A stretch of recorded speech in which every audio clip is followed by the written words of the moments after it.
Erving Goffman fue uno de los interaccionistas simbólicos más interesantes, quizás porque su sociología está centrada en la interacción social inmersa en las situaciones del día a día, un enfoque que resultaba muy innovador.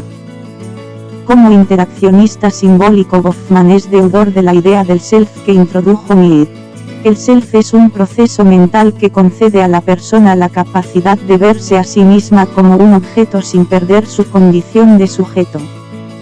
De alguna forma nos permite vernos desde fuera, de experimentar lo que creemos que es la visión que tiene nuestro entorno social de nosotros mismos sin abandonar la perspectiva del yo. Esto quiere decir que estamos continuamente evaluando la reacción de los otros hacia la imagen que proyectamos de nosotros mismos. Esto genera una tensión continua entre lo que se espera de nosotros ante cualquier situación y lo que realmente queremos hacer. El resultado de esta tensión es que las personas actúan para sus audiencias sociales con el fin de mantener una imagen estable del self. Esta representación tiene una característica peculiar que no sufre el actor teatral pero sí el actor social, los segundos son actores y audiencia al mismo tiempo. A resultas de este interés en la representación, Goffman se centró en la dramaturgia, es decir, adoptó una perspectiva de la vida social como si esta fuera una serie de actuaciones dramáticas que se asemejan a las representadas en el escenario. Dado que el self constituye un producto de la interacción dramática, es vulnerable a su destrucción durante la representación. La dramaturgia de Goffman se interesa por los procesos que evitan o resisten estas destrucciones.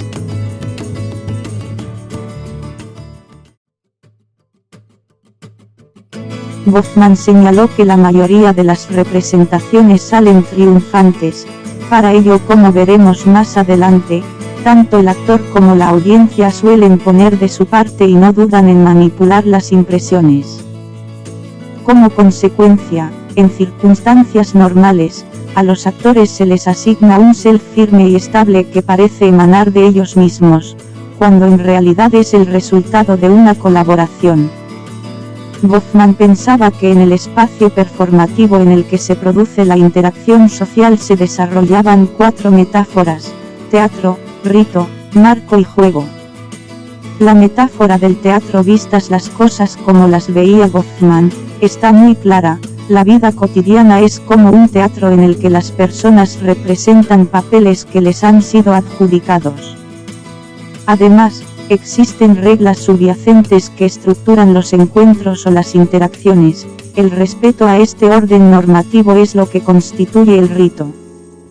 En tercer lugar, Goffman entiende que la realidad social se estructura a partir de marcos de referencia basados en las experiencias subjetivas de los individuos. Esto permite a las personas interpretar, enmarcar y organizar contextos y experiencias. Y, por último, la metáfora del juego. En el juego los actores adoptan estrategias calculadas a fin de manipular la información proyectada en su propio beneficio. Es muy importante entender que estos 4 componentes metafóricos operan simultáneamente. Regiones de Goffman: si estamos envueltos en una representación teatral no podemos presentarnos a la audiencia tal y como somos, tenemos que presentar al entorno lo que Goffman denominaba fachada, una imagen exterior que no deja ver el interior como las fachadas de las casas. La fachada está compuesta por una fachada personal y un medio.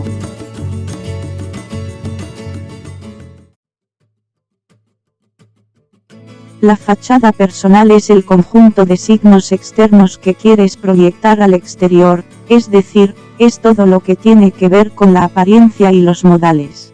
El medio hace referencia al escenario físico que rodea a los actores para su actuación.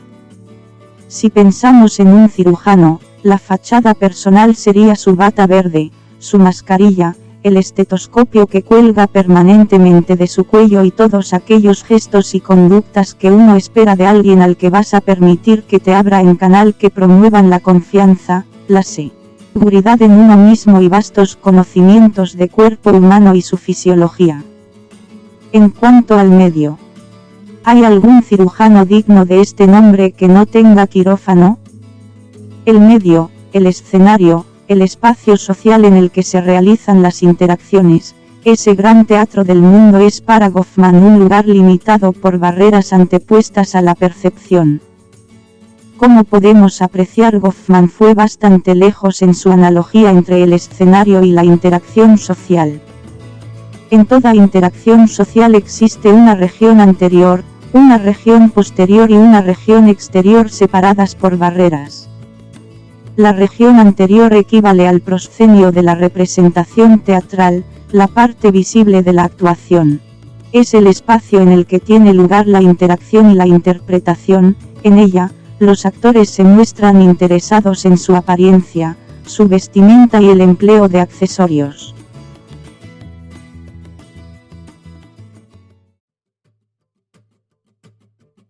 La región posterior es el trasfondo escénico. Es el lugar en el que los actores pueden retirarse, relajarse y descansar fuera de las miradas de la audiencia y en el que se preparan para su representación. En las bambalinas, o entre bastidores, los actores pueden desprenderse de sus papeles y ser ellos mismos. Lo que hacen los actores en la región posterior suele ser incompatible con las apariencias suscitadas por la acción representada en la región anterior. Dado que es en la región posterior donde se guardan los secretos vitales del espectáculo, el paso de una región a otra debe permanecer cerrado, custodiado o oculto por una barrera. Por último, la región exterior hace referencia al resto de espacios del entorno social que no pertenecen a las otras dos regiones. A esta zona de la escena Goffman le concedió menor importancia. Podrían ser los extras que salen en las escenas de una película, que acompañan a los protagonistas, pero no participan en el diálogo, están allí para decorar la música de la banda sonora. Aunque Goffman analizó la fachada y otros aspectos de su sistema desde la perspectiva del interaccionismo simbólico, también le preocupaban desde un punto de vista estructural. Por ejemplo, afirmaba que las fachadas tendían a institucionalizarse de tal modo que surgen representaciones colectivas sobre lo que sucede en una fachada determinada.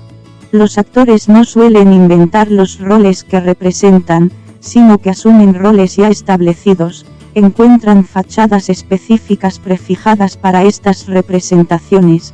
El que elige ser cirujano ya tiene institucionalizada previamente su fachada. Dicho de otro modo, para Goffman las personas no crean los roles, sino que los eligen e incluso a veces sospecho que los roles eligen a su actor.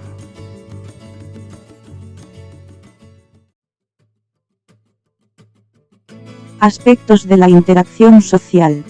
Como ya hemos comentado, los actores tienden a dar una imagen idealizada de sí mismos. Esto lo sabe cualquiera que haya cortejado a un caballero o a una dama, cuyo intríngulis es precisamente comportarse como una dama o como un caballero, y de esos hoy en día quedan pocos. Por tanto, si pretendes proyectar una imagen idealizada de ti mismo es necesario ocultar cosas. Por ejemplo, los actores tienden a ocultar errores que han cometido. Por ejemplo, una profesora de Tai Chi que tuve nos decía que cometía errores a propósito para probar si lo sabíamos, o tienden a mostrar los resultados de los trabajos pero no el esfuerzo que ha supuesto realizarlos. El típico estudiante que ha sacado un 10 pero dice que apenas ha estudiado. Otro aspecto de la dramaturgia que destaca Goffman es la frecuente intención de los actores de infundir la impresión de que están más cerca de la audiencia de lo que están en realidad. También es común la intención del actor de tener fragmentada a la audiencia para que no les descubran. Goffman mantiene además que, incluso en el caso de que les descubran, las audiencias pueden intentar asumir la falsedad para seguir creyendo en la imagen idealizada. Esto podría explicar por qué algunas almas cándidas siguen a algunos políticos que han perdido el crédito. Todos estos aspectos revelan la naturaleza interactiva de las representaciones. Una buena representación depende del grado de implicación de las partes. En algunos casos, Un aspecto incoherente puede llevar una actuación al traste, que no la salve ni el compromiso del actor y la audiencia por mantener la ficción. No obstante, la importancia de ese aspecto discordante depende del grado de coherencia requerido por la situación.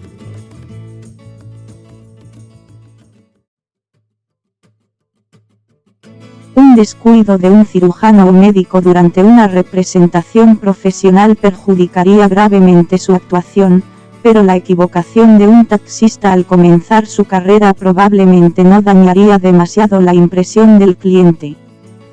Goffman también hablaba de la mistificación, es decir, de cómo el actor engaña o embauca a la audiencia. Los actores suelen mistificar su actuación al limitar el contacto entre ellos y la audiencia mediante el establecimiento de una distancia social entre ellos y la audiencia. Esta distancia se puede establecer mediante muchas técnicas distintas, como el escenario sacralizado que se crea en una imponente sala de un tribunal, o bien, mediante un lenguaje inalcanzable como una jerga profesional. Un concepto al que Goffman dio mucha importancia fue el manejo de las impresiones, que identificaba con una serie de técnicas orientadas a impedir toda acción inesperada que pudiera arruinar la representación, como gestos espontáneos, intrusiones inoportunas, acciones deliberadas en contra de la actuación y pasos en falso. Entre los métodos que permiten manipular las impresiones está el mantenimiento de la lealtad dramatúrgica, la disciplina y la circunspección dramática. La lealtad dramatúrgica se fomenta impidiendo que los actores se identifiquen con la audiencia o cambiando las audiencias periódicamente para evitar que conozcan bien a los actores. Goffman entendía que los actores deben mantener la disciplina dramática siendo siempre conscientes de la actuación para evitar meter la pata y para mantener la actitud, las expresiones faciales y orales de acuerdo con la actuación. Por último, la circunspección dramática consistía en tener siempre un plan B, anticipar por dónde va a ir la actuación, planear las emergencias, elegir las audiencias o impedir el acceso de la información privada a la audiencia.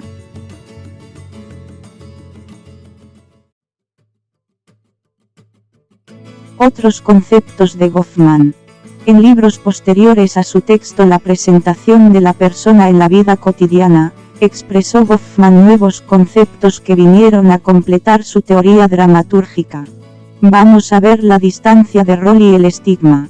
La distancia de rol es el grado en el que los individuos se separan de los roles que representan. En opinión de Goffman, dada la enorme cantidad de roles existentes, pocas personas se implican totalmente en un papel determinado, siempre hay una distancia entre el rol y la representación.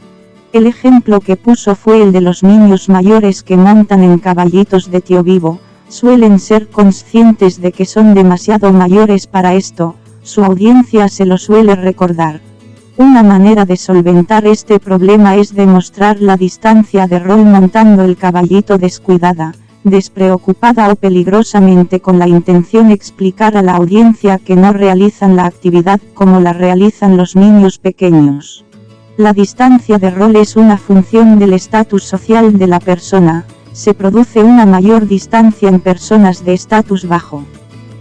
Un juez se preocupará mucho más por desempeñar lo mejor posible su rol que una persona de la limpieza del juzgado que probablemente limpiará con indiferencia y despreocupación intentando demostrar que es demasiado bueno para ese trabajo.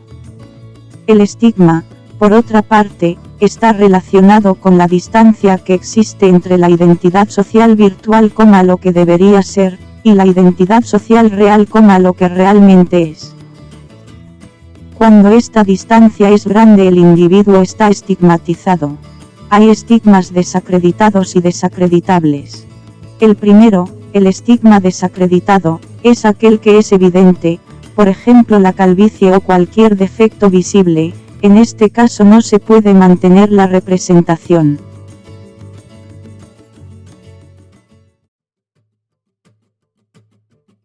El estigma desacreditable es aquel en que las diferencias no son reconocibles o perceptibles para los miembros de la audiencia como una persona que no ha salido del armario.